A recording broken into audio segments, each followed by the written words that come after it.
Es ahora el momento de hablar de las letras en la década de 1810, es decir, del movimiento literario que se conoce como literatura de Mayo. Entre las últimas décadas del siglo XVIII y 1830 se desarrolló en las letras hispanoamericanas el movimiento denominado literatura de la independencia. Fue justamente cuando comienzan a ingresar a nuestro continente las ideas de libertad y de igualdad propias de la Revolución Francesa y de la independencia de los Estados Unidos.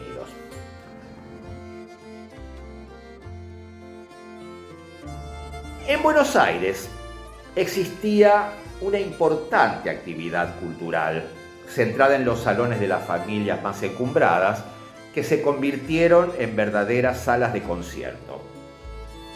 Pero también existían los teatros, el Teatro de la Ranchería, el Teatro de Óperas y Comedias, el Coliseo Provisional de Buenos Aires, que fueron escenarios donde se representaron importantes obras de dramaturgos europeos de la época. Pero también los criollos ya tenían sus obras de teatro. Por ejemplo, El amor de la estanciera, un sainete, una obra costumbrista, en este caso de temática rural, que se convirtió en uno de los antecedentes de la literatura gauchesca. Y también la obra Siripo del escritor Manuel de la Bardén. Importantes poetas de distintos países de Hispanoamérica comenzaron a hacer notar a través de su poesía de obras de importante envergadura ese anhelo de libertad, de igualdad, de soberanía que venía anidando en los pechos de los criollos. Me refiero a Andrés Bello, venezolano, al ecuatoriano José Joaquín de Olmedo o a José María de Heredia, cubano. En Argentina, Esteban de Luca, Manuel de la Bardén, Vicente López y Planes adquieren una importancia en este movimiento que ya hemos presentado como la literatura de Mayo. Y estos escritores exaltan en sus obras el patriotismo, la libertad, la revalorización de las culturas originarias, la unión de los pueblos de América, la grandiosidad del paisaje americano, la heroicidad de las batallas de la independencia y el desprecio por los españoles. Estas características las encontramos principalmente en la versión de 1813 del Himno Nacional Argentino, que fue encargado y aprobado por la Asamblea General Constituyente de 1813, y el día 11 de mayo de ese año fue proclamado esta aprobación y sus estrofas entonadas por primera vez en casa de María Sánchez de Thompson. Por eso que el 11 de mayo es el día del himno. Y dejamos para el final, entonces, ver estas características de la literatura de la independencia que les acabo de enumerar en las estrofas del himno de 1813. Exaltación de la libertad. Oíd, mortales, el grito sagrado. Libertad, libertad, libertad. El patriotismo: se levanta a la faz de la tierra una nueva y gloriosa nación.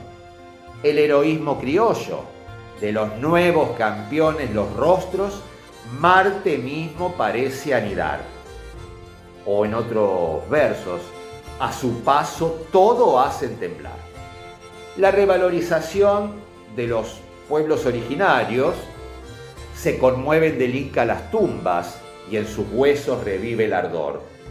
Mención y exaltación de las batallas de la independencia: San José, San Lorenzo, Suipacha, ambas piedras, Salta y Tucumán. la unión de los pueblos americanos. Por ejemplo, desde un polo hasta el otro resuena de la fama el sonoro clarín. Y de América el nombre enseñado les repite, mortales, oíd. Y ahora nos quedaría ver un poco las alusiones ofensivas a los españoles. Por ejemplo, a sus plantas rendido un león. El fiero opresor de la patria, su servicio orgullosa dobló. En los fieros tiranos la envidia, escupió su pestífera hiel. En 1860, este himno fue reformado por el músico argentino Esnaola y corresponde a él la versión que cantamos actualmente, puesto que ya en ese contexto era imposible concebir que un himno nacional, que es un símbolo patrio, que es representativo de una nacionalidad, contuviera agravios hacia otro país o bien se nombraran otros países. Vamos a dejar un link para que ustedes, si gustan, puedan escuchar una versión completa de este himno nacional de 1813. Les agradezco por participar en este espacio cultural que nos brinda el Instituto General San Martín para, aprovechando la Semana de Mayo, conocer más sobre nuestra historia, nuestra cultura y nuestras artes.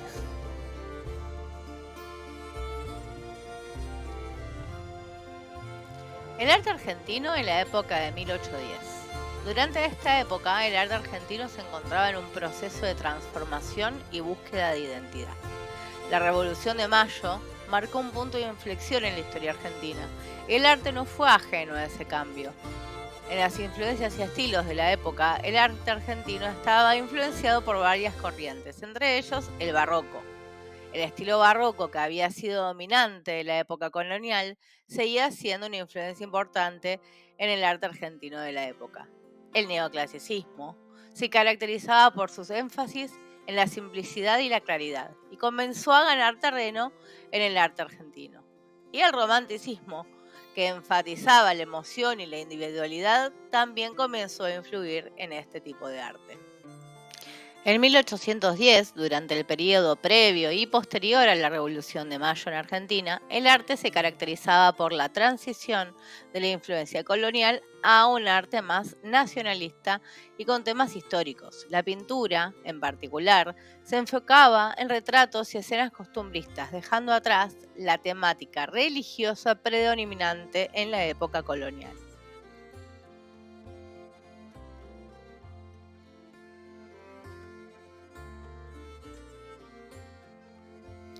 La pintura se enfocaba en retratos de personajes relevantes de la época y escenas que reflejaban la vida cotidiana de la población.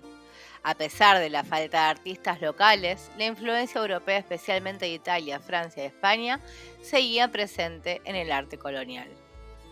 La Revolución de Mayo de 1810 fue un tema importante en el arte argentino de la época. Los artistas buscaron representar la lucha por la independencia y la formación de la identidad nacional. El arte también se utilizó como herramienta política para promover la causa independentista y la formación de la identidad nacional. Los artistas crearon obras que reflejaban la ideología y los valores de la revolución. En resumen, el arte argentino en la época de 1810 se caracterizó por una búsqueda de la identidad y una transformación de la representación de la realidad. Los artistas de la época buscaron reflejar la lucha por la independencia y la formación de la identidad nacional, y su obra sigue siendo relevante en la actualidad.